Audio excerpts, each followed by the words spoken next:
О чем говорили президент России Путин и президент Татарстана Минниханов? Аркаил Зайдулла как защитник российского федерализма. «Зенит» – обладатель Кубка России. Волейбольное чудо сотворила наша команда. Люди, события, явления, которые привлекли внимание нашей команды на этой неделе. Здравствуйте! В эфире «7 дней», в студии Ильшат Аминов. Смотрите сегодня. Ты добежала, главное, это супер-гигант спорта. Принцип, конечно, участие не победа, но каждый хочет победить. Специальная олимпиада, особенные смыслы и добрые традиции. Вот это 3-4 месяца делали. Казанский техникум народных художественных промыслов. Синоним качества. Да, синоним качества. Техникум художественных промыслов «Наследие на вес золота». Спасибо вам, что вы на протяжении всей жизни смотрели и поддерживали нашу команду. На этот год стали чемпионами.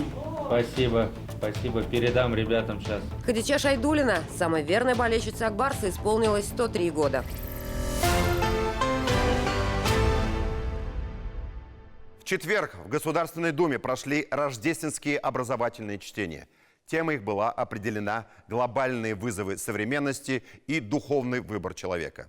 Главным докладчиком выступил патриарх Московский и всея Руси Кирилл. И вновь зазвучала тема поиска национальной идеи, но не столько как единой идеологии, а как фундамента для совместной деятельности. Обсуждался духовный интеллектуальный консенсус вокруг тех идей и мыслей, которые реально могли бы скрепить и объединить весь наш многоликий народ. Хочу отметить, что в заседании приняли участие представители всех традиционных конфессий, в том числе и Казанской митрополии, мусульманской и иудейской общин. В выступлениях участники говорили о сохранении традиционных ценностей, информационной безопасности на базе сближения позиций, а не акцента на различиях. Очень правильный посыл прозвучал от представителей традиционных конфессий. Они говорили о единстве. А мы что сами делаем? Мы, работники СМИ. Ситуация с журналом в Татарстане на этой неделе – наглядный пример. Пример, который у меня лично вызывает стыд за своих коллег. Ошибиться сегодня может любой, особенно в нашей сфере, в средствах массовой информации. Мы работаем в тяжелых условиях серьезных ограничений и жестких законов. Но устраивать пляски на проблемах соработников по журналистскому цеху, использовать любой случай для нагнетания истерии по поводу и без повода, частные выдавая за всеобщий, делая скоропалительные выводы, раздувая любую двузначность до космических масштабов, это низко.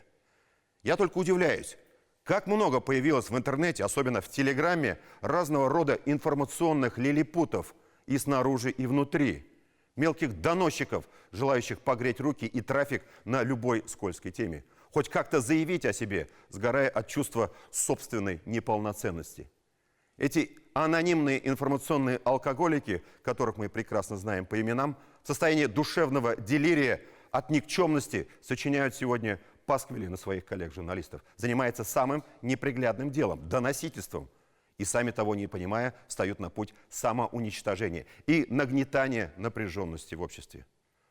Пока это всего лишь мелкие прыщи на информационном теле республики, но они грозят превратиться в большой гнойный фурункул, который лечить будет труднее. И я настоятельно советую компетентным людям, занимающимся сегодня информационной повесткой, гнойники надо вовремя прижигать. Сегодня как никогда нам нужна консолидация и объединение усилий для общего дела, для облегчения жизни людей, для преодоления этого тяжелого вызова, с которым столкнулась наша страна. Слава Богу, слава Аллаху, сегодня много людей, которые не занимаются пустой болтовней, а занимаются конкретным делом, очень нужным и важным для Родины. Мы много раз рассказывали об отклике нашей республики и ее граждан на события в зоне спецоперации. А сейчас о том, как вера, надежда и любовь объединяют разных людей в единое целое.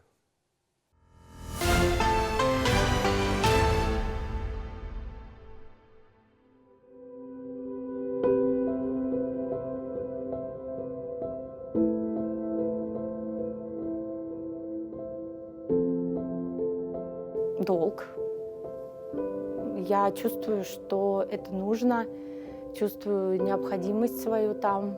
и вера, потому что без веры этого бы всего не было. Там исключительные люди. Когда приезжаешь туда, возвращаешься совсем другим человеком. Невозможно жить как раньше. Вот и они нас ждут, они верят в нас, они верят в нашу помощь, поддержку.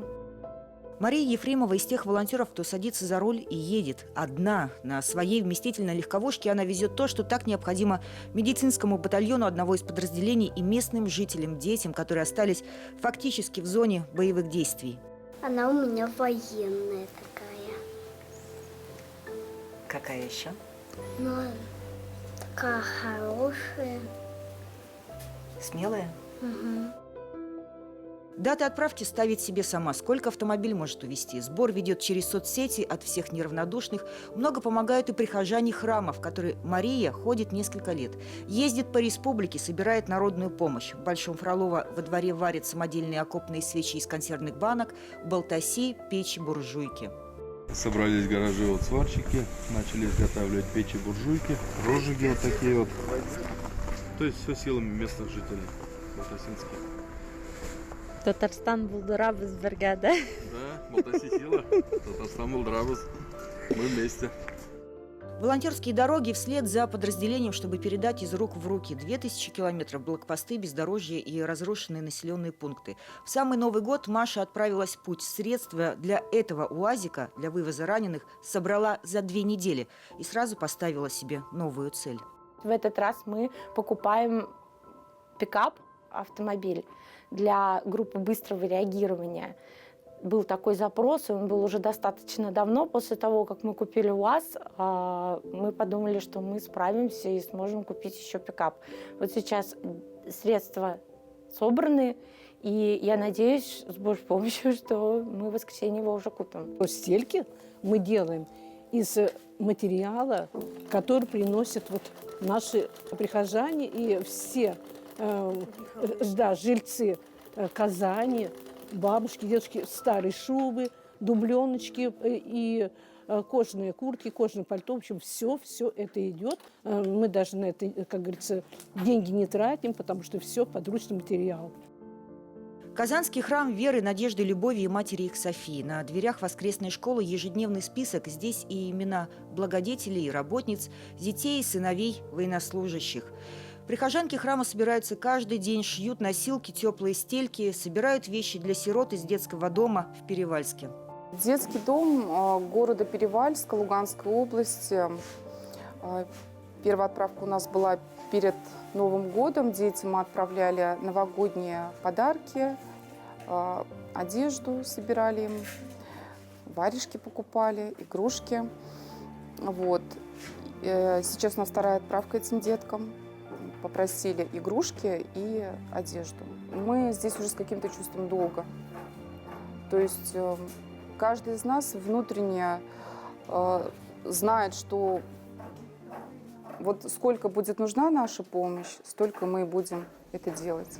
С осени уже отправлено 4 машины с помощью, собранной силами этих женщин.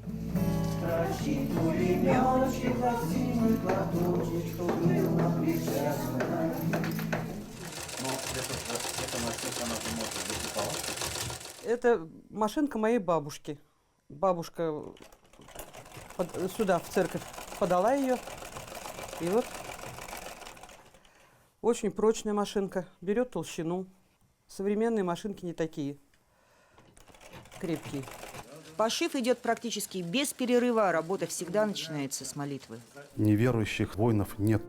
Эту солдатскую окопную правду здесь хорошо слышит. Татарстанская митрополия начала оказывать помощь бойцам еще в марте. Отправляют и инструменты, и генераторы. Сейчас в Чистопольской епархии сосредоточились на комплектовании аптечек. Такая должна быть у каждого бойца. Пришлось изучать тактическую медицину и разбираться в типах обмундирования. На данный момент мы уже увезли 300 аптечек тактических, которые входят в первую очередь это гемостатики, которые останавливают кровь, кровоостанавливающие, и турникеты. Вот это современный такой уже не жгут, а турникет, который самопомощь. То есть сам солдат может себе затянуть, перетянуть. То есть все закупается на средства пожертвований. Рюкзак священника. То есть ИПП, вот израильские они. Вот. Кровоостанавливающий бинт, повязка наша отечественная. Вот начали сейчас выпускать. Жгут эсмарха, 2 штуки. Еще один гемостатик. Перевязочный пакет химический. То есть вот, тут гемостатики, перчатки. Вот. И жгут. Этот турникет сюда укладывают. Вот. Наш синодальный герб, патриарший. И здесь аптечка тоже.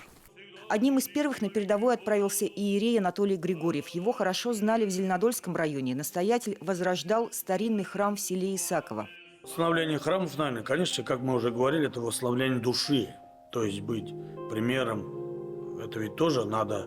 Не только тут же притворяться не получится. Журналисты называли его «батюшкой в погонах», а друзья по службе и молодые прихожане – «батей», как бывшего морского пехотинца и доброго друга. Ольга Павлова снимала фильм о восстановлении храма, не могла предугадать, что первоначальный замысел обретет совсем другое воплощение. Фильм о созидателях станет фильмом-портретом. Умение найти общий язык с каждым человеком, решимость и бесстрашие. То есть, когда происходила какая-то сложная ситуация, он не воспринимал это как проблему, не позволял себе ни на секунду скатиться в уныние или в волнение, или в страх. Он шел и эту задачу решал. Конечно, морская пехота в нем была всегда. Он начинал звонки, разговоры со слов там, где мы, нужно было ответить там «победа», потому что это девиз морских пехотинцев. То есть для него, конечно, слово «долг», оно всегда существовало. В июле прошлого года он вызвался быть вместе с бойцами именного батальона «Алга». При исполнении пасторских обязанностей в сентябре погиб.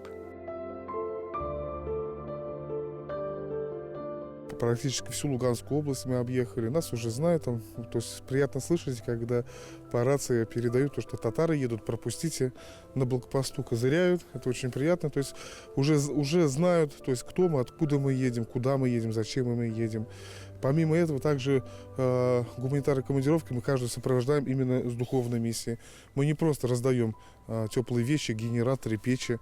Мы стараемся именно уже ехать туда, где необходимо кого-то покрестить, необходимо кого-то причастить, поисповедовать.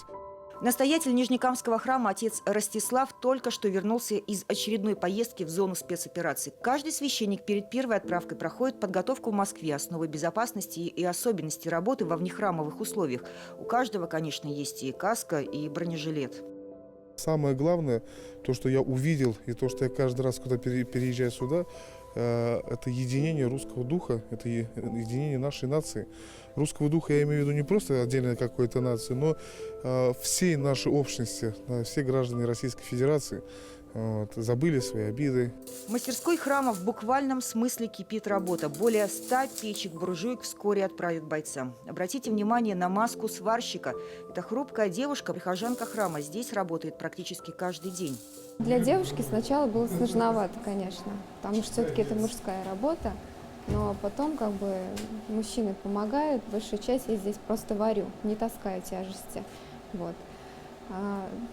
По-разному здесь бываем. Порой бываем даже весь день.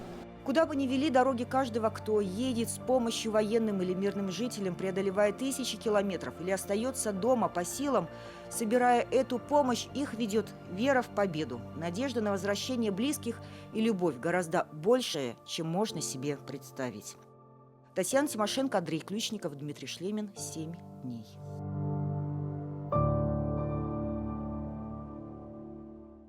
Президент России на этой неделе провел встречу с президентом Республики Татарстан. Рустам Минниханов доложил главе государства о социально-экономической ситуации в республике, реализации крупных инфраструктурных проектов, а также о поддержке новых российских регионов. Еще одна тема – развитие промышленности в регионе в условиях западных санкций. Предлагаю послушать ключевые заявления из доклада президента Татарстана. Рустам Иванович, Татарстан у нас традиционно на протяжении долгого времени находится в самых верхних положительных рейтингах по основным направлениям работы.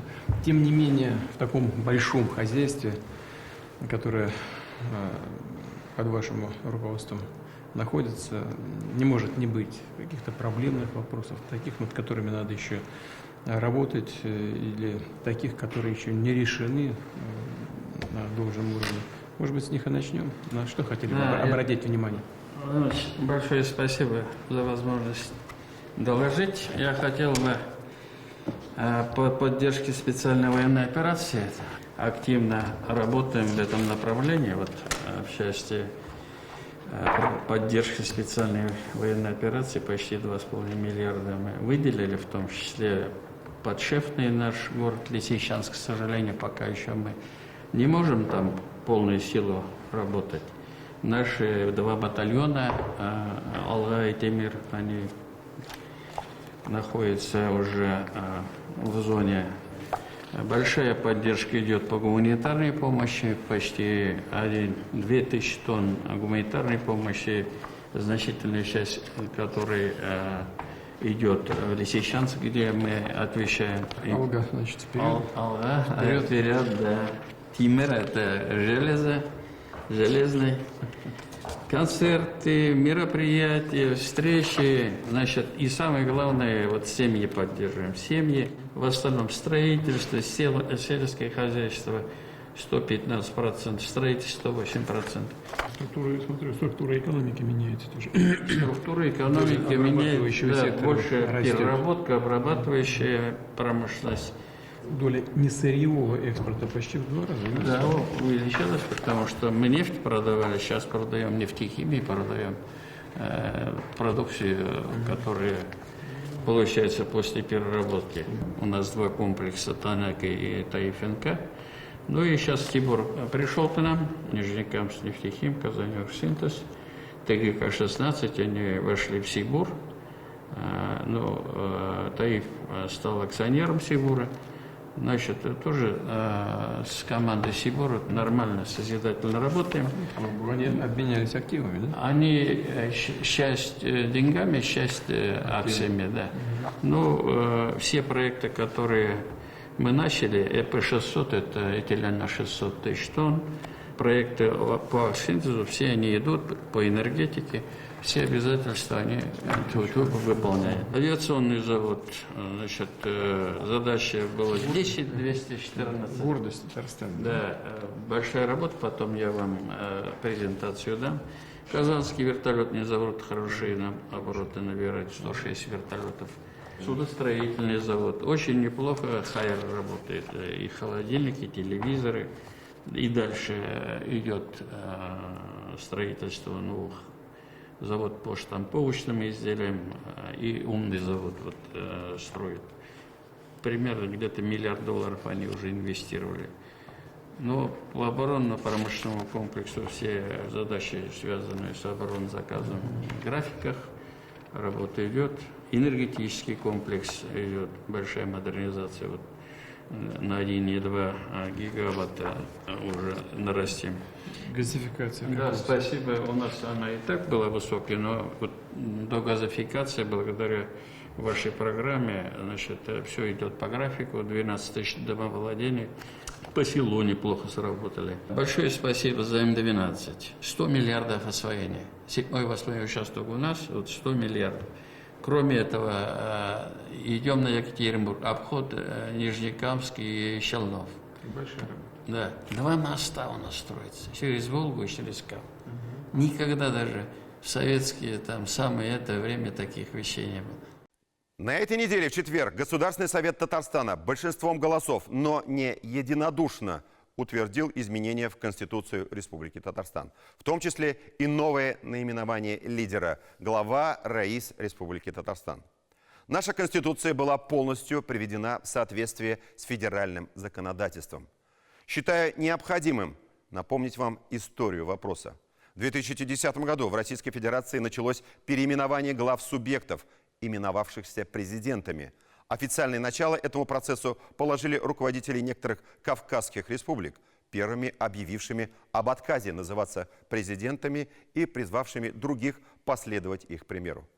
В конце 2010 года президент Дмитрий Медведев подписал одобренный Госдумой и Советом Федерации закон, запрещающий главам субъектов Российской Федерации называться президентами, вызвавший уже тогда широкий общественный резонанс. При этом регионам позволили самим выбирать название должности своего руководителя в соответствии с историческими традициями, ограничив сроком до 1 января 2015 года. Однако, как написала газета «РУ», в Татарстане смогли обойти эту норму, воспользовавшись тем, что тогда действовал договор о разграничении полномочий с федеральным центром, так как он был подписан президентом Татарстана. Как вы помните, 24 июля 2017 года срок двустороннего договора о разграничении полномочий между Россией и Татарстаном, подписанного Минтимиром Шаймиевым и Владимиром Путиным в 2007 году на 10 лет, истек. Но давайте вспомним еще один исторический момент. В феврале 2015 года был принят федеральный закон, предусматривающий продление сроков наименования глав республик президентами еще на 1 год, до 1 января 2016 года. Но 17 декабря 2015 года в Москве состоялась историческая большая пресс-конференция Владимира Путина, где прозвучал вопрос корреспондента. Давайте вспомним. Антон, да. Первый вот, канал. Вот, извините, вот там да, татарам давайте слово дадим. Вот такой большой плакат. Спасибо как без Владимир татар. У нас Владимирович. без татар невозможно. Меня зовут Елена Калибакина, представляю деловую газету Татарстана «Бизнес онлайн». У меня к вам, просто мне не простят жители Татарстана, если не задам вам именно вот эти вопросы. А второй мой вопрос вот какой. С 1 января 2016 года президент Татарстана Рустам Минниханов должен перестать именоваться президентом по федеральному закону. Но это может стать ударом по национальным чувствам всех, собственно, татар мира. А вы, напомню вам, всегда говорили, что по Конституции это дело внутренней республики, как именовать главу, собственно, региона. Все-таки будет ли федеральный центр настаивать на переименовании должности главы Татарстана? Спасибо. Да, по поводу президента Татарстана. Вы знаете, у нас ведь, как в стране говорят, хоть горшком назовите, главное, чтобы в печку не ставили. Это действительно дело самого Татарстана. Я не думаю, что это так чувствительно, что это заденет какие-то национальные чувства. Вот уже знаете, как остро реагирует на свои национальные чувства народа Кавказа. Ну, даже если Чечня сказала нет, ну, у нас в стране должен быть один президент. А мы сделаем по-другому в отношении руководителя первого лица республики. Это выбор был чеченского народа. Мы с уважением отнесемся к любому выбору народа Татарстана. Поэтому вы сами там решаете. Ладно? Мы восстанавливаем хронологию принятия решений о переименовании должности президента Татарстана. Это была пресс-конференция 2015 года. После нее на 5 лет тема наименования главы республики немного затухла. Пока, наконец, 27 сентября 2021 года в Государственную Думу не был внесен на рассмотрение новый законопроект ревизионистов федерализма в России Павла Крашенинникова и сенатора Андрея Клишеса о региональной власти. Закон обязал руководителей регионов называться главой с дальнейшим указанием субъекта Российской Федерации. При этом с учетом исторических, национальных и иных традиций региона может быть предусмотрено дополнительное название должности, но самое главное – не президент. Я специально углубился в историю, чтобы те, кто сегодня на просторах интернета огульно обвиняет всех депутатов Государственного совета Татарстана чуть ли не в предательстве интересов республики, понимали, что процесс был очень трудным и долгим. 13 лет законодательной работы, споров, непростых переговоров с федеральным центром, позиция которого, так же, как вы видели, трансформировалась. Руководство Татарстана, депутаты 13 лет делали все, что могли, и это надо признать. Ведь политика – это искусство возможного, и все возможности были исчерпаны. И главное, конечно, тут дело не в филологии, не только в названии главы региона, а в конце концов, действительно, хоть горшком назовите, только в печь не сажайте. В истории президентства в Татарстане, если хотите, как в зеркале, отразилась история трансформации федерализма в России. Не секрет, что в политической элите федерального центра есть как федералисты, так и унитаристы, сторонники жесткой вертикали власти.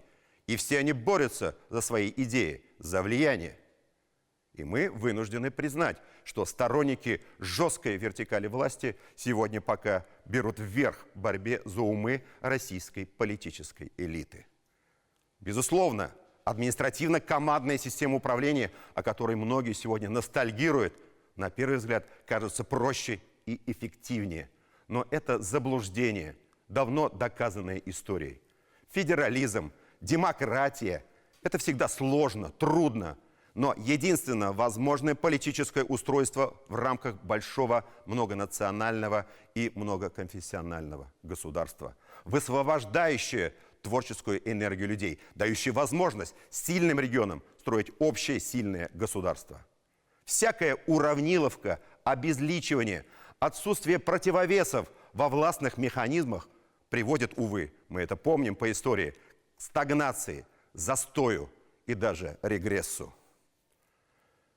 Честно говоря, я очень рад, что нашлись в нашем Госсовете депутаты, которые, опираясь на Конституцию России, открыто встали на защиту федерализма.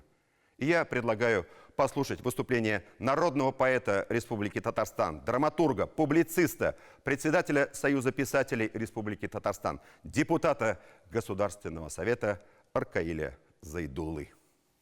Benim sözüm sizge elbette yavdan soң yodırık bulgan kişinin hareketlerini de hatırlatır. Lakin men söz etmişe buldura almayım.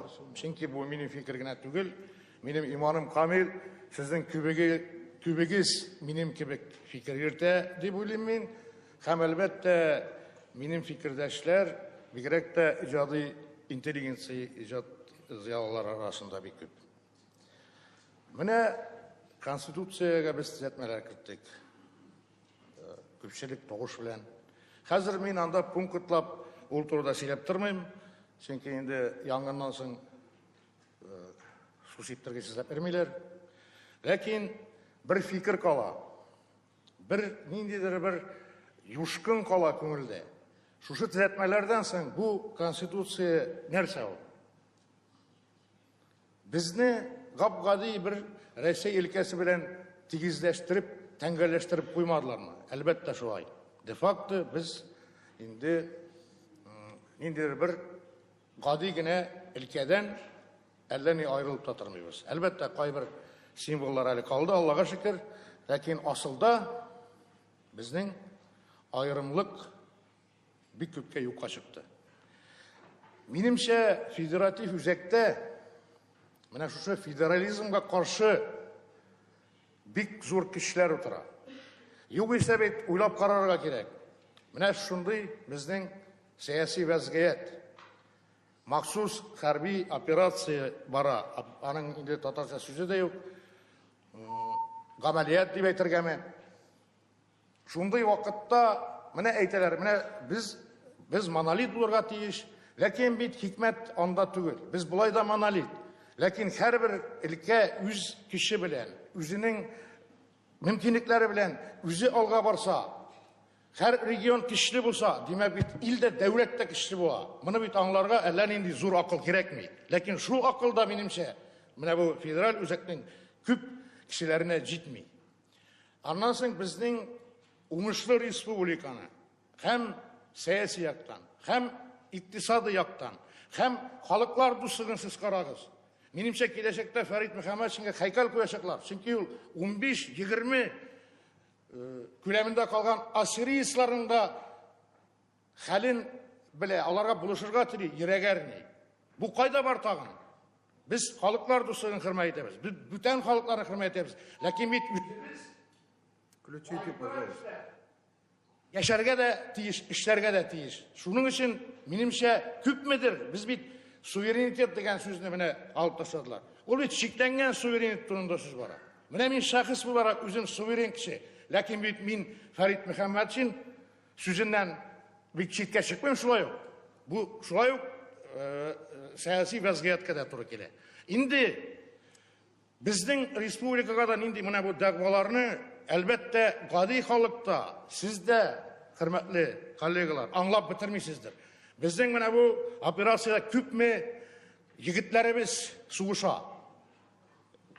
Rusya Federasyasının giroyları arasında Біздің мына бұл барлық геройларының 10%-тан артығы татар егітлері. Мына шуннан қазір перепис нәтижелеріне келіп шығамыз. Біз 600 мыңға кемегенбіз. Біздің геройлар 10%-тан артық, біз 3%-ға қалғанмы. Бұл алай бола алмай, біз гіне бик батыр халық түгел башқалар белән чагыштырганда. Біз һәр кем белән тигез, һәр кем милләтенә карамастан Россия Федерациясының тулы хукуклы гражданнары һәм шулай булырга тиеш тә. Димәк, монда нәрсә килеп чыга? Мин әлбәттә инкар итмәйм не отрицаю и демографическую естественную убыль, и ассимиляцию, конечно же, и наплевательское отношение к национальностям.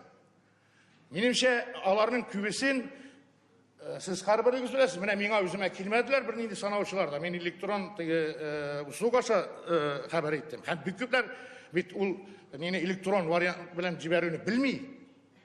Димәк, аны алганнар паспортный столдан манда милиция мәгълүматларыннан анда бернинди милләт тә һәм нинди телдә сөйләшүдә язылмый. Һәм иң мөһиме әле ул киме бер хәл, һәм безнең татар телендә сөйләшүчеләрнең саны бик нык кими, һәм бу киләчәктә дә катастрофик рәвештә дәвам итәчәк.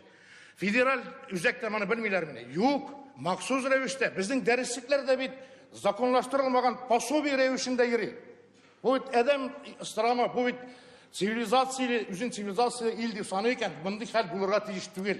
Şuna göre min təqdim etem, söz arasında kalmasın. Mene bu piripisi bizge gene kağılmay, Çuvaşlarının 25% kemigen, Utnurtlarının 30%, Mardva, Mari, İdil Ural regionundaki bütün halk kıtışkış kemigen, niçin kemigen? Demek bir federal zakon gerek. Аны ничек формалаштырырга, бәлки анда инде юристлар ярдәм итәр, аз санлы халыкларның үзенчәлеген саклау, ягъни идентичностьны һәм телләрен, культураларын саклау турында федераль закон кирәк. Юкса без чуашлар инде 20-30 елдан бөтенләй юкка чыгу алдында, әгәр мондай темп белән югалту барса, без дә бу гасырны исән-сау кичеп чыга алмаячакбыз. Менә бит хикмәт кайда. Менә шул иптәшләр. Уйлагыз һәм нәтиҗәләр ясагыз. Мы продолжим нашу программу через пару минут. Смотрите после рекламы. Спасибо вам, что вы на протяжении всей жизни смотрели и поддерживали нашу команду. Знаете, вот стали чемпионами. Спасибо. Спасибо. Передам ребятам сейчас. Хадича Шайдуллина, самой верной болельщице Акбарса, исполнилось 103 года.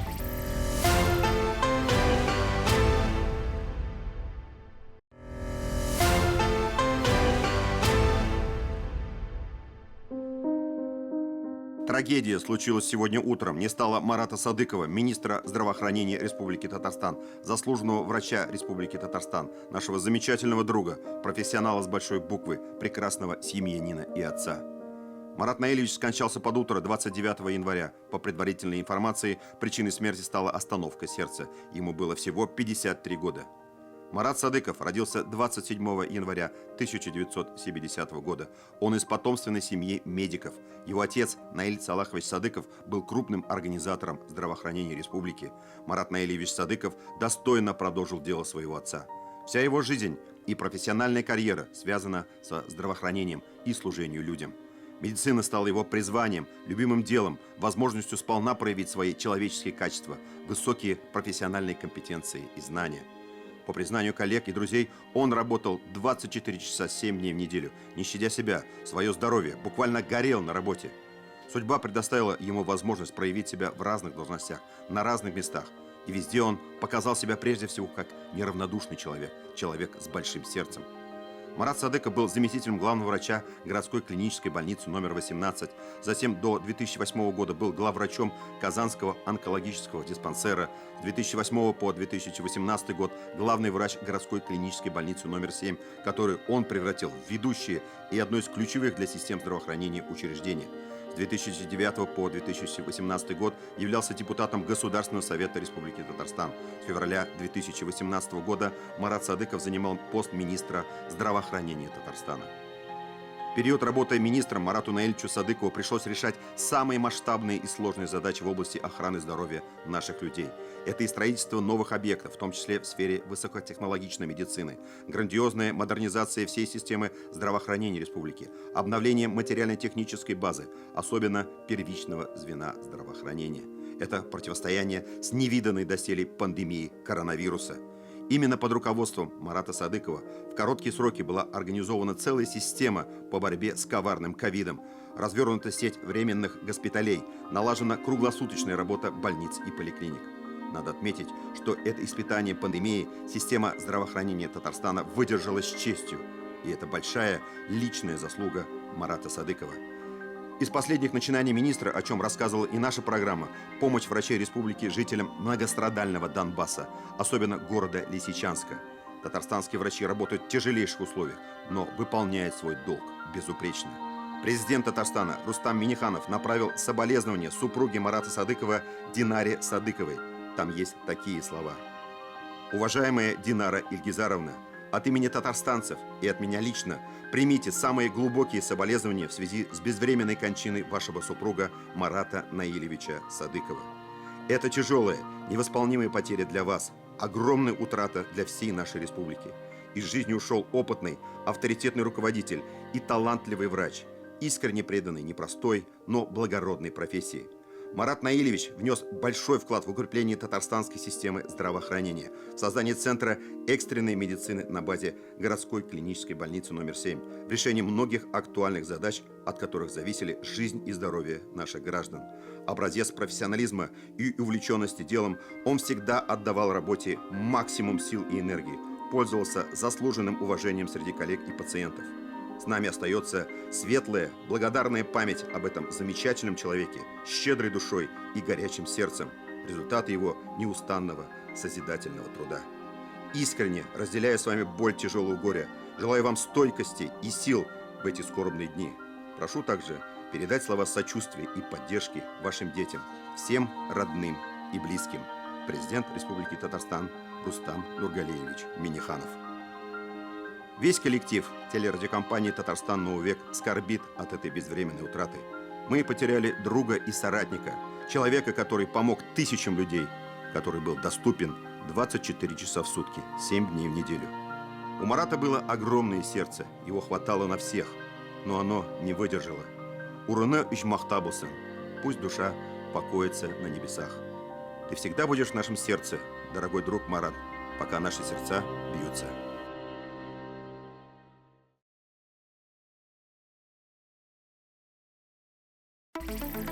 Будущее журналистики обсудили на коллегии республиканского агентства «Татмедиа». Она прошла при участии Асгата Сафарова. В Национальной библиотеке собрались руководители СМИ Татарстана, районных редакций, журналисты и пресс-секретари. В условиях реалий растут требования к СМИ, появился запрос на журналистику мнений. Председатель Госсовета Татарстана Фарид Мухаммедшин принял участие в федеральном совещании по вопросам реализации проекта «Выбирай свое». Его провел первый заместитель председателя Совета Федерации Андрей Турчак. Этот проект единороссов направлен на поддержку предпринимателей и производителей, которые занимаются импортозамещением. Рустам Минниханов встретился с президентом Всероссийской Федерации самбо Сергеем Елисеевым. Обсудили вопросы реализации совместных проектов по популяризации отечественного единоборства, организации работы секций борьбы в районах республики и создании материально-технической базы этого вида спорта. В России отметили Татьянин день, он же День студенчества. Сегодня в нашей республике почти 144 тысячи студентов, большинство учатся в КФУ. С лучшими встретился Рустам Минниханов, среди них победители и участники олимпиад, фестивалей, конкурсов, а также волонтеры. Итоги прошедшего в республике года цифровизации подвели с участием Рустама Минниханова. В новом казанском IT-парке имени Башира Рамеева состоялось заседание Кабинета министров. Открытие IT-парка как раз стало одним из главных событий минувшего года. Он должен стать серьезным драйвером индустрии. В республике продолжится развитие инфраструктуры мобильной связи, обеспечение школ и бюджетных учреждений быстрым интернетом. В столице прошла конференция Казанского отделения партии «Единая Россия». Ее провел Фарид Мухаммедшин. Единороссы подвели итоги года и обсудили реализацию национальных и партийных проектов. На заседании отметили, что в марте 2022 года был создан антикризисный штаб. Оказана помощь вынужденным переселенцам из Донбасса, мобилизованным и их семьям. Рустам Минниханов навестил военнослужащих, проходящих лечение в военном госпитале Минобороны в Казани. Недавно сюда привезли 85 военнослужащих из зоны специальной военной операции. Это как жители Татарстана, так и других регионов страны. Состояние у всех врачи оценивают как стабильное. Рустам Минниханов посетил мультимедийную выставку «Украина на переломах эпох». Она открылась в историческом парке «Россия. Моя история». В 10 залах уникальные фото и видеоматериалы, плакаты и архивные документы. Они охватывают период от основания древнерусского государства до сегодняшних дней. На неделе вспоминали годовщину полного освобождения Ленинграда от фашистской блокады. 79 лет назад советские войска освободили северный город. Это была одна из самых трагических страниц в истории Великой Отечественной. В Татарстане сейчас проживает 99 блокадников. С ветеранами в Казанском Кремле встретился и Рустам Минниханов. Следственный комитет по республике во главе с Валерием Липским подвел итоги 2022 года. В заседании принял участие Рустам Минниханов. Из позитивных итогов в 20 раз в минувшем году в Татарстане выросла сумма возмещенного от преступлений ущерба. Бюджеты потерпевшие получили 32 миллиарда рублей. Это лучший показатель в стране и рекордный для Следственного управления республики. Итогами 2022-го поделились и на заседании Совета директоров компании «Татэнергосбыт». Его провел Алексей Песошин. Всеми станциями республики выработано более 20 миллиардов киловатт-часов. Потребление превысило 33 миллиарда. Дефицит восполнили за счет перетоков в энергосистему Татарстана и смежных регионов. Единороссы республики собираются активизировать партийные проекты в экономике, социальной сфере, культуре, а также в проекте исторической памяти и работе с молодежью. Об этом сообщили на заседании Президиума регионального политсовета партии. Встречу провел Фарид Мухаммедшин. В 2022 году федеральных партийных проектов стало больше. Сейчас их 19. В Татарстане стартовало строительство третьей очереди логистического центра «Озон». В церемонии принял участие Рустам Минниханов. Ключевой для Поволжья хаб расположен на территории ТАССР Зеленодольск. Увеличение склада отвечает растущим потребностям республики. За 9 месяцев прошлого года число заказов от татарстанцев выросло вдвое.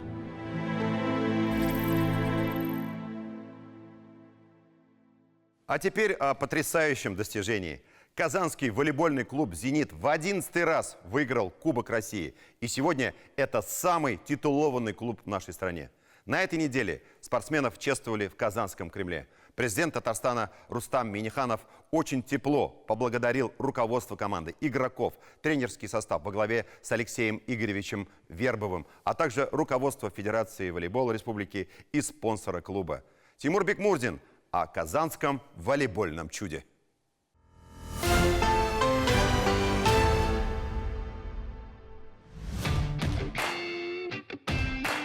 Российский волейбол – это мощь, красота, невероятное зрелище. Российский волейбол – это казанский «Зенит». Настоящие ценители игры меня точно поймут. Без Казани современный российский волейбол невозможно представить. И дело не в количестве побед, хотя некоторые игроки уже сами сбились со счета, какой по счету у них этот кубок. А сам «Зенит» не просто в ранге топ-клуба, а самый титулованный в России волейбольный клуб. Меняется поколение игроков и тренеров, Казань всегда на вершине. Всегда борется только за первые места. Уже нет на тренерском мостике великого Владимира Олекна, его сменил Алексей Вербов. Уже не с нами блистательные Вильфредо Леон и Мэтью Андерсон, зато все так же хороши Максим Михайлов и капитан Александр Волков. А теперь с нами один из лучших, а может быть и лучший пасующий в мире Мика Кристенсен и бельгийский доигровщик Сэм Деру, яркий Дмитрий Волков. Все они уже важная, неотъемлемая часть легендарной команды из Казани, татарстанского спорта и казанского волейбола. А это, между прочим, как минимум 50 тысяч активно занимающихся этим видом спорта людей в республике. Плюс многомиллионная армия поклонников и болельщиков нашей команды как в самом Татарстане, так и за его пределами. «Зенит» сегодня самый популярный волейбольный клуб в России. Вся республика гордится вашей победой. Бигзур рахмат сизга, вы большие молодцы. Возможно, не все в курсе, но победа в Кубке России – это не первый титул «Зенита», добытый в самом конце прошлого года. До нее было первое место во Всероссийской спартакиаде, где в финале со счетом 3-0 был повержен грозный питерский «Зенит». В финале же Кубка России Казань играла с хозяевами площадки «Факелом» из Нового Уренгоя. По счету игра сложилась достаточно легко для наших ребят, но это ни в коем случае не умаляет заслуг игроков и тренеров команды из Казани. Ведь до финала были сложнейшие, тяжелейшие игры, в том числе и с принципиальными соперниками, с тем же «Зенитом» из Санкт-Петербурга и «Белогорьем». В финале же все, что требовалось от «Зенита», сыграть спокойно, в свою силу. Это был самый легкий кубок моей истории, если будем спрашивать, да. Но подготовка к нему, да, и, допустим, полуфинальный этап с питерским «Зенитом», который сейчас лидирует в чемпионате России, это был один, наверное, из сложнейших матчей и сложнейших выходов именно в саму финальную часть. Задача руководства – это первые места, и я думаю, нашу команду это вполне устраивает. Мы делаем все возможное, чтобы соответствовать этим задачам. Победа на любом турнире – это цель, к которой идет любой спортсмен, и поэтому получить вот это вот адреналин и удовольствие от победы – это всегда приятно, независимо от того, какой турнир и какая по счету победа. Для Максима Михайлова это 8-я по счету победа в Кубке, он уже и сам сбился со счета. А для легионера Сэма Деру это первая, как первый ребенок, самые дорогие цены, поэтому реакция в чемпионском автобусе соответствующая.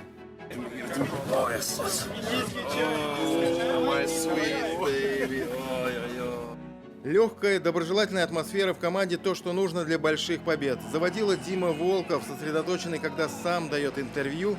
Все отлично, отличный город, отличные люди, все нравится. Я счастлив здесь и рад, что нахожусь в этой команде. И немного озорной, когда этим занимаются друзья по команде. Каждый турнир он по-своему хороший. Спасибо, Дмитрий. Команда это не только вот мы 14 игроков. За нами стоят еще огромная куча людей, которые выполняют качественно свою работу. Когда ты спокойно тренируешься, концентрируешься только на волейболе, конечно, и результат есть. Первоначально, конечно, да, было тяжело, необычно, но сейчас уже привык ко всем. Привык ко всем, то есть чувствую себя прекрасно. Это на самом деле очень большая честь играть с такими великими игроками, которые выигрывали Олимпиаду, участвовали на Олимпиадах, только стремишься к ним и пытаешься развиваться. Илья Федоров – один из 4 молодых игроков, воспитанников Казанского клуба, который уже входит в основной состав «Зенита». Кроме него в играх Кубка и Чемпионата России участвуют Андрей Сурмачевский, Михаил Лабинский и Денис Толок. Также к тренировкам и играм основной команды привлекаются и другие подающие надежды волейболисты: Олег Терентьев, Роман Романовский, Михаил Каштанов и Дмитрий Хлякин. Следующий наш шаг, наверное, наша цель, чтобы именно побольше татарстанских ребят, да, постараться как-то привлечь. Но насколько в республике волейбол и вообще подходит, да, под волейбольные какие-то там антропометрию, да, есть вопросы, если честно. 50 тысяч пока занимается. В следующем году будет 75, 100 тысяч. Но Вербову надо потом сказать, что он ошибается. Что могу сказать? Здесь подвигаемся, поиграем, там немножко эмоциональный фон поднимем. Мы на этой позитивной ноте, Валерьевич, вас там немножко придушит в тренажерчике. Да. Главный дирижер «Зенита» Казань Алексей Вербов хорошо знает, на какие струны нужно нажать, чтобы победная музыка зазвучала. В этом оркестре есть, конечно, свои первые скрипки, но он работает как единый механизм, как одно целое, где каждый знает свое дело. Врач команды Ильшат Сагитов, его задача, чтобы на протяжении всего изнурительного сезона команду сопровождали минимум травм. Тренер по физподготовке Михаил Вихневич сначала расслабит, потом максимально загрузит на тренажерах. А все это для того, чтобы эти игроки стали настоящими воинами на площадке. Тренер, статистик и аналитик Дмитрий Соснин оценивает действия игроков команды после, а также во время игры. Для этого у него есть в распоряжении самое современное оборудование и технологии. «Зенит» – один из топ-клубов, который имеет в своем арсенале все современные технологии, благодаря нашему руководству. Опять же, вся техника, которая необходима, постоянно закупается, обновляется. В прошлом году, благодаря поддержке руководства Татарстана и лично Рустама Минниханова, полностью обновился центр волейбола в Казани. Сегодня в волейбольный центр приятно заходить, она совсем иной вид.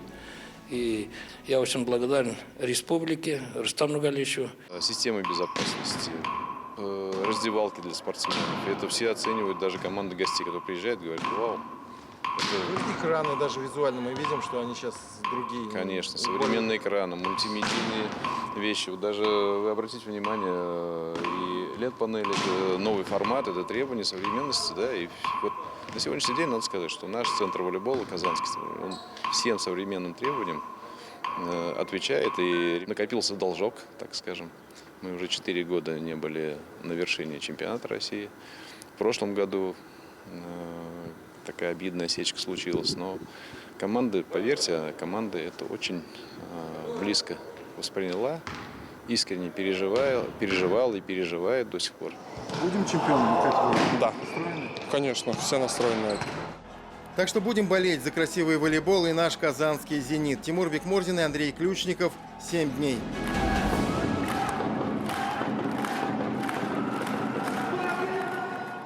А сейчас про особенные состязания для особенных людей. Для тех, кто не всегда осознает свою особенность, но от этого не перестает быть уязвимым. В Казани на неделе прошли единые спортивные игры специальной олимпиады для взрослых и детей с особенностями интеллектуального развития. В этом турнире не важны ни возраст, ни рекорды, нет цели определить самого сильного и ловкого, установить мировые достижения. Каждый из участников уже победитель. Это лозунг специальной олимпиады. Но даже он не стал преградой для спортивного духа и заряда на победу.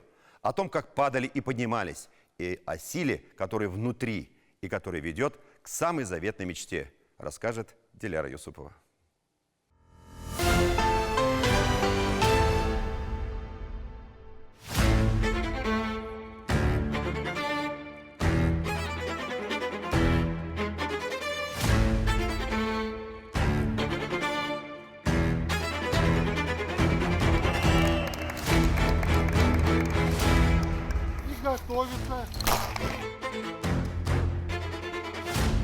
Секунды, очки, крики старт и даже дистанции. Все максимально приближено к олимпийскому турниру. 800 метров даже обычному человеку с хорошей физической подготовкой расстояние не из легких. И хоть в этой игре нет победителя, многие спортсменов так и несут их к пьедесталу. Очень хочется быть самым быстрым на свете. Но, как известно, первое место всегда одно, как вершина, покорить которую не всем удается. В этой гонке всегда тяжелее тем, кто позади. Мы ждем, смотрим на тебя, ты молодец! Итак, пройдено 800 метров, большая дистанция. Ты добежала, главное, это супер-гигант спорт. Иркутская область поздравляет, мы вообще восхищаемся тобой. Принцип, конечно, участие не победа, но каждый хочет победить, понимаете, эмоции у всех одинаковые, то есть от поражения эмоций, от победы радость.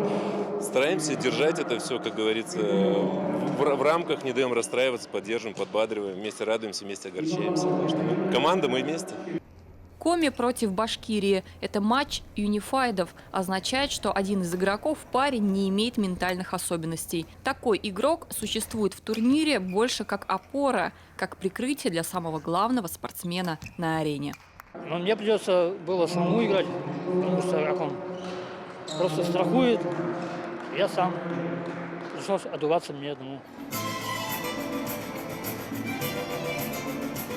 Художественная гимнастика вообще особенное искусство. Особенно здесь, в кругу особенных людей. Каждая ошибка на демонстрации умений может стать роковой. Их внимание весьма уязвимо. Любой кивок головы или движение камеры – и все. Падение, неподброшенное вовремя кольцо и завал головы. Они быстро отвлекаются, поэтому журналистам не разрешено близко подходить к арене. Подбрасывать предметы. Их надо словить обязательно. Бывает не словно. Не ловим. Спиральку очень трудно делать. Там рука очень сильно устает. Змейку. Все будет хорошо, я это верю. Я иду к победе. Девочки настроены все позитивно. Все ожидают самых лучших результатов, борются даже между собой, поскольку у нас все-таки команда достаточно высокого уровня, все попали в сильнейшие дивизионы. Так что мы ожидаем только самых лучших результатов. У нас Карина чемпионка, а это у нас стремится к чемпионству. Вот. Расстроилась что-то? Да. Скажешь интервью? Хорошо. Пока записываем интервью, выясняется, в их команде не хватает одной участницы. Кристина – аутист, и по этой красивой девочке это совсем незаметно, до тех пор, пока что-то ее сильно не расстроит. Но особенность в том, что расстроить ее может абсолютно все. Эмоции у аутиста проявляются ярко и мгновенно.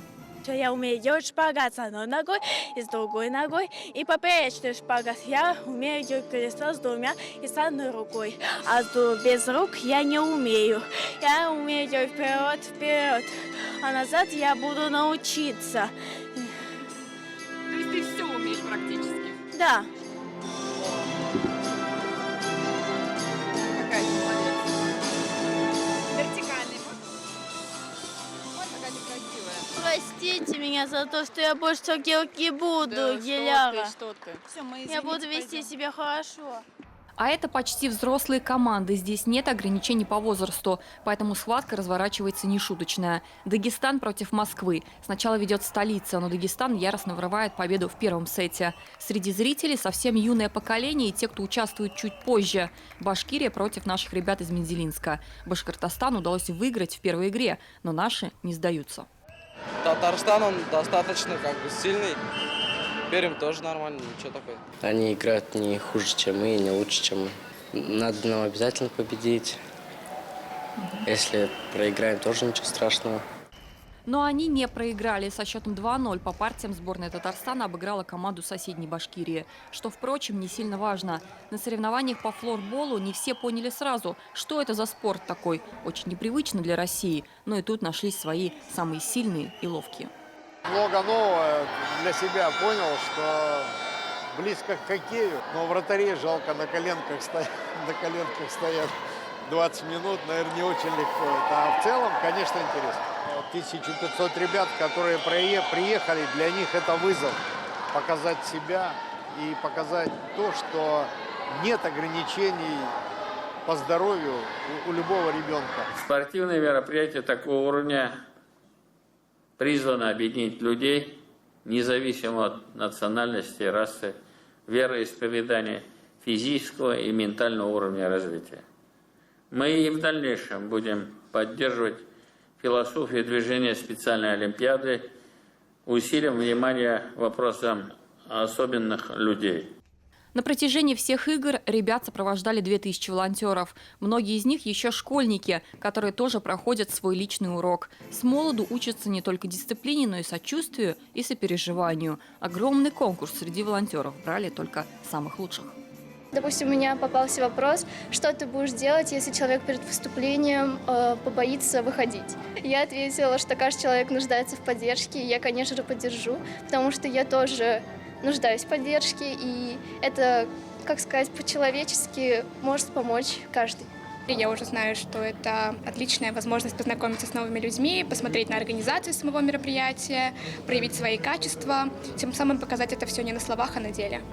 Единые игры завершились, но организаторы уверены, это не конец, а начало большой истории, где крепкие объятия, улыбки и искренность получают не только зрители, а все вокруг. И даже если получить медаль не получится, то маленький кусочек счастья точно попадет в руки. Диляра Юсупова, Андрей Ключников, 7 дней. Спорт без ограничений – лозунг не только специальной олимпиады. И в обычной жизни обычных людей спорт порой становится символом безграничных возможностей, даже если они сами в этом спорте и не участвуют.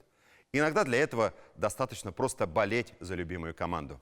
Самой преданной поклоннице хоккейной команды «Акбарс» на днях исполнилось 103 года. Вы не поверите. Хадича Шайдуллина уже 67 лет не пропускает ни одного матча хоккейного клуба. И для этого ей даже не приходится посещать спортивную арену. Верная поклонница наблюдает за любимой командой по телевизору, смотрит наш канал, радуется победам и огорчается поражением. В гости к самому дорогому фанату отправился Данис Зарипов. Хадиче Шайдуллиной он подарил памятный именной свитер команды с номером 103. О преданности и любви длиною в несколько поколений. Наш репортаж.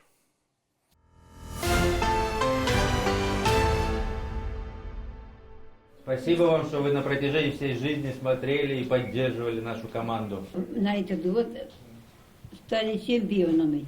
Спасибо, спасибо. Передам ребятам сейчас. Будем стараться.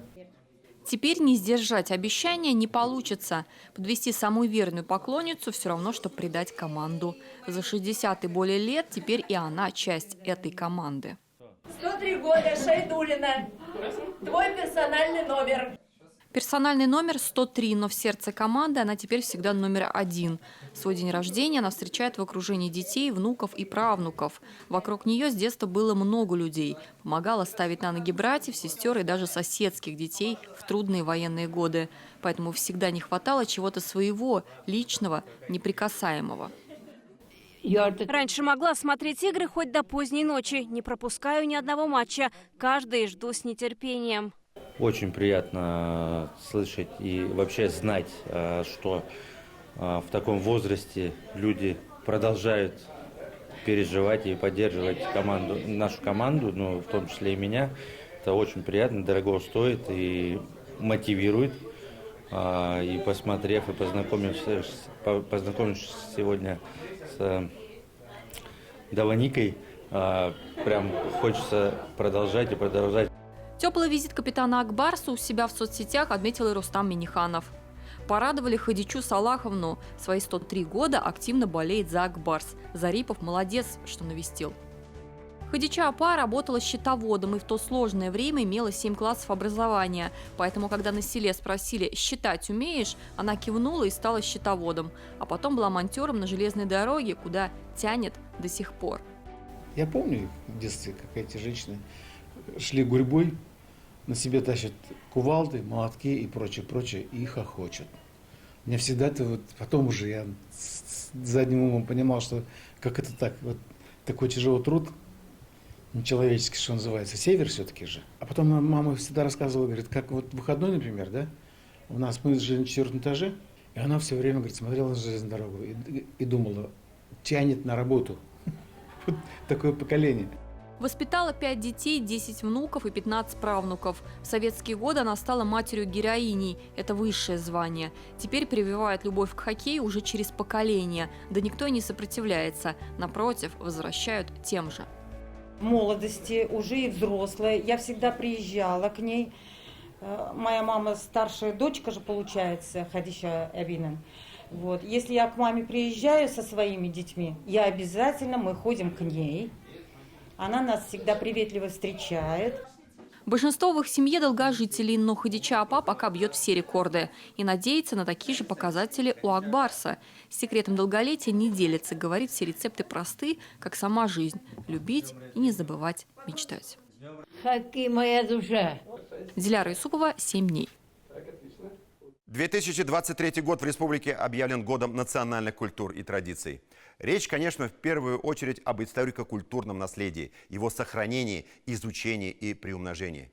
Как это чаще всего выглядит? Именно по наследству. Когда-то в каждом селе можно было отыскать таких умельцев, которые могли бы научить, как делать тюбетейки и колфаки, как валять изделия из войлока, плести кружева, резать по дереву, вышивать и ткать. Изготавливают ювелирные украшения и кожаную мозаичную обувь. Сегодня они на вес золота, и мы говорим уже где-то о сохранении культуры, а где-то о ее восстановлении. Вот таким воссозданием ремесел и занимается много лет Казанский техникум народных художественных промыслов. У техникума сегодня нет отбоя от учеников. Почему? Давайте выясним.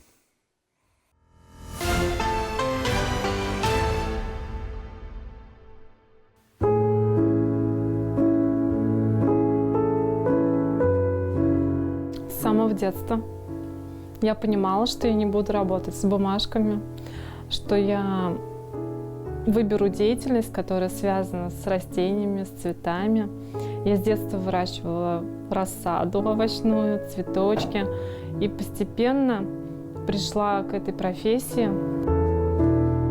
Мое призвание, я так ощущаю, дарить радость людям через цветы, композиции, букеты, передавать эмоции, которые хотят донести свои близкие.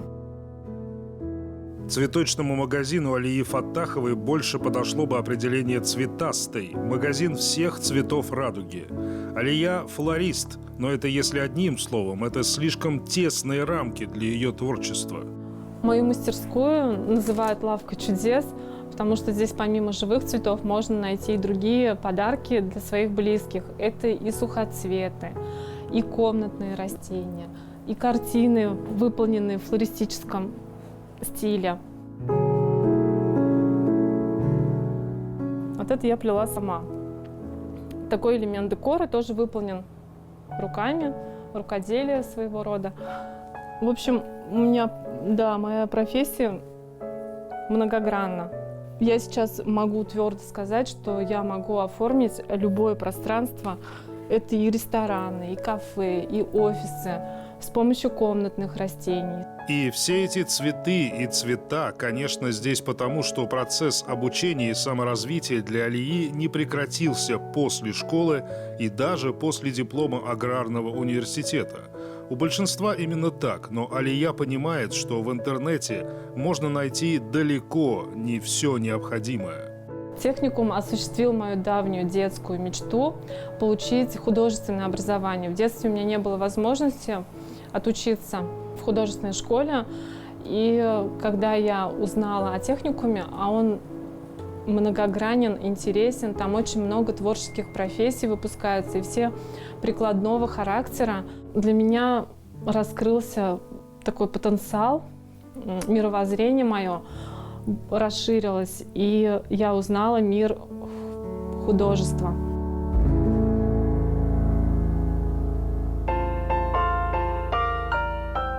Вот она, это альма-матер наших народных артистов, мастеров. Казанский техникум народных художественных промыслов. Почти 600 студентов и слушателей, 7 профессий, 2 специальности. Вот это керамика. Перед нами студенты, но через одного уже победители. Здесь не прогуливают уроков и не работают спустя рукава. У нас Агапова Надя, она заняла в прошлом году 2-е место на чемпионате WorldSkills по России. Это гончарное мастерство, что ли, называется? Да, это гончарное ремесло. Это маленькие кувшинчики, в будущем будут либо как подвески украшения. А, вот эти кувшинчики. Да. Можно я их возьму? Да, они просто мокрые, имейте в виду, Анна? Нет, они просто прекрасные, они мокрые. Смотрите, какая класс. Это для чего? Это просто как украшение, да? Может быть, как украшение, а также могут быть как аромаподвески, то есть можно капнуть масло. Вы всего этого не умели, пока сюда не пришли, да?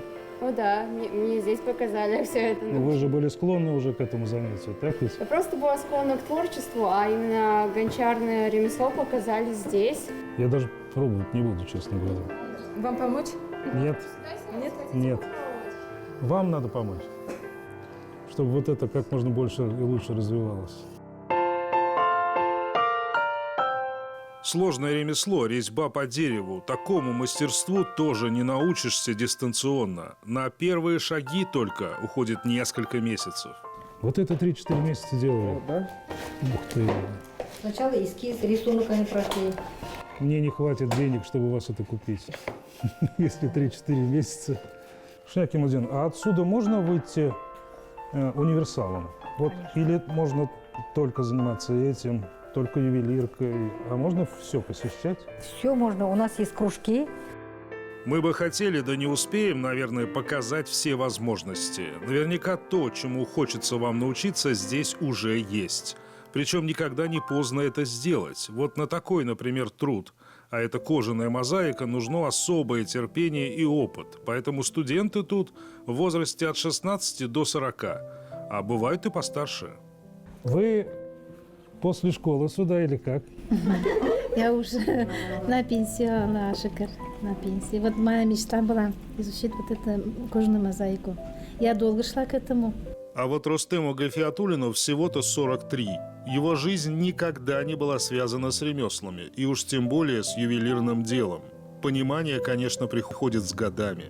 И вы здесь как студент, да? Который должен отучиться год и 10 месяцев. Захотелось стать ювелиром? Да. 43 года? А до этого вообще никак не было связано с жизнью? Нет, я там другими вещами занимался. и решил стать ювелиром. Сколько нужно, чтобы научиться вот эту штуку так классно огранить? На примитивном уровне хватит буквально месяца, но если хотите быть настоящим мастером, то есть это уже уходит на это годы. Ну вот, ребят, сколько учатся здесь? Здесь у нас студенты проходят после 11 класса 1 год подготовки и после 9, сколько получается, 2 года подготовки. Профессия очень востребованная сегодня, в нашу эру расцвета красивых картин и картинок.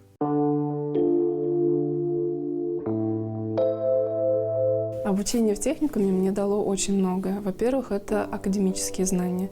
Это общение с мастерами с огромным опытом, с огромными знаниями. Преподаватели, которые у нас были, это я просто восхищаюсь. Стелла Логинова – одна из выпускниц техникума. У нее свой салон теперь. Я бы не сказала, что я просто ювелир, а больше, наверное, все-таки ювелир-художник. Это правда.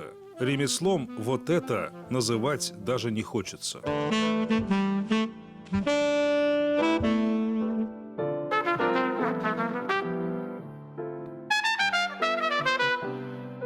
Я чувствую, что мое творчество востребовано, да. Я двигаюсь в том направлении, в котором я хочу, и это действительно востребовано. То, чем я сейчас занимаюсь, это и хобби, и профессия одновременно. Когда я пошла учиться, мне преподаватель сказал: пойми, для чего тебе это нужно, для денег или для души. Я поняла, что все-таки мне это больше для души нужно. И это невозможно делать на поток. Это, получается, действительно штучные, эксклюзивные, единичные вещи. У Стеллы, конечно, почти все с национальным колоритом. Удивительный синтез. Перед тобой история, но она абсолютно современна. Накосники, серьги, браслеты, кольца. Это вот то, что я делаю прям по книжкам, то, что у нас лежит в музеях, под витринами, то, на что мы ходим смотреть. Я просто это адаптирую, делаю более доступным и для людей. Весьма ювелирное дело, огранка талантов. Тем и заняты сейчас в техникуме. И при этом это не только производство мастеров, но и реальное производство. Девушки-портные уже создают небольшие шедевры. Вот мне бы сказали, висела бы она где-нибудь в каком-нибудь бутике. Ну, конечно, почему нет? А это техникум. Это техника. И это студенческие работы. Ученики. Это да. ученики делают собственноручно. Вот как. Дизайнеры уже создали свою собственную студию и заняты взрослыми проектами. Техникум вот сейчас создает новый бренд казанскому цирку. Ткачи уже делают сувениры, национальные изделия, и на каждом из них их фирменная печать. КТНХП. Казанский техникум народных художественных промыслов. Синоним качества? Да, синоним качества. Мы так динамично развиваемся, инновационные технологии закупили, стали ресурсным центром. Даже в этом году 49 миллионов мы приобрели оборудование, создали лаборатории, мастерские и создали рабочие места студентам. И они зарабатывают, учатся, зарабатывают. Это не запрещается ни законом, это, наоборот, приветствуется. Поэтому мы широкого профиля профессии обучаем. Безмерно благодарны, во-первых, президенту за тот мощь, который инновации нам, оборудование закуплено, оснащение техникума. Я считаю, что это техникум у нас сегодня, она развивается как бренд Татарстана. Они и сами теперь бренд Татарстана. Самый пестрый, самый цветастый, самый преуспевающий бренд. Михаил Любимов и Дмитрий Шлемин. 7 дней. На этом у нас все. Всем наилучшие пожелания. Барагызгадай иң изге теләкләр. Бергә булыйк, бердәм булыйк. Встретимся через неделю. До свидания.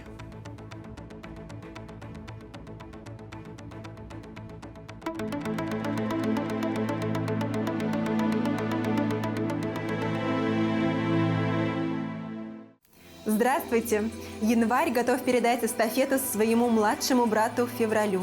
Какой будет погода в ближайшие 7 дней, вы узнаете из нашего выпуска. По данным сервиса Яндекс.Погода, в понедельник на северо-востоке Татарстана ожидается облачная погода, местами со снегом.